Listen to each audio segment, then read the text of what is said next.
喺呢段經文入面咧有3個動詞啦嚇，指教、數算同埋得著，所以我就會用呢3個動詞再套用我嘅人生嚟到去分享啦。咁第一個咧就係指教嘅，咁其實神咧喺我小學入面咧就指教我去點樣去信主啦，因為我係小學6年班嘅時候信主嘅，咁我讀基督教嘅小學啦，所以神就透過一啲聖經嘅故事啦，因為聖經故事咧係一啲好簡單、好具體有場景嘅，例如挪亞方舟降雨40晝夜啦嚇，摩西分紅海，海水變乾地，耶穌醫治瞎子隻眼即刻睇到，主耶穌釘十字架個天即刻黑，幔子會跌落嚟，呢啲好具體嘅故事，佢讓我覺得呢一位神咧係一位好特別、好神奇同埋好勁嘅神，係信得過嘅，咁所以直到今日呢位神咧都係信得過嘅。第二個咧就係數算恩典啦，係啦。唔知大家咧有冇試過去唔見嘢跟住會去祈禱嘅習慣啦？咁我自己咧其實係一個好論盡啦，同埋成日唔記得嘢嘅人嚟嘅。咁啊由好細個開始咧就已經成日唔見咗啲好重要嘅，例如銀包啦同埋鎖匙啦，係啦喺屋企。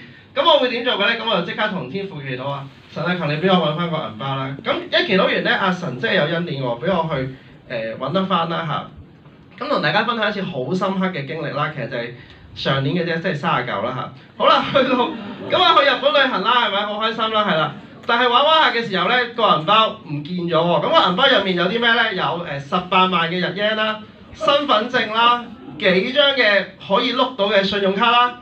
咁唔知點算啦，係。咁到最後嘅時候點做咧？咁嗰晚咧就即刻超單啦，個人係啦，好灰。咁啊唯有咧同太太啦嚇，家咧喺民宿度祈禱啦嚇，咁啊求神俾我揾得翻啦。咁好感恩喎，神真係聽禱告喎。最後咧喺神戶嘅警察局咧原封不動咁出現翻，即係話頭先講嘅18萬日圓喺翻度啦，身份證喺翻度啦，信用卡喺翻度啦。咁我哋都諗啦，一定係日本人即係俾翻差館嘅，如果唔係咧都應該得翻個銀包嘅啫，空殼嚟嘅。咁所以其實都好感恩啦，即係神喺無時無刻佢都係保守住啦，所以我哋都要數算翻神嘅恩典。最後咧就係得着啦，係啦，得着咧係超過我哋嘅所想所求嘅。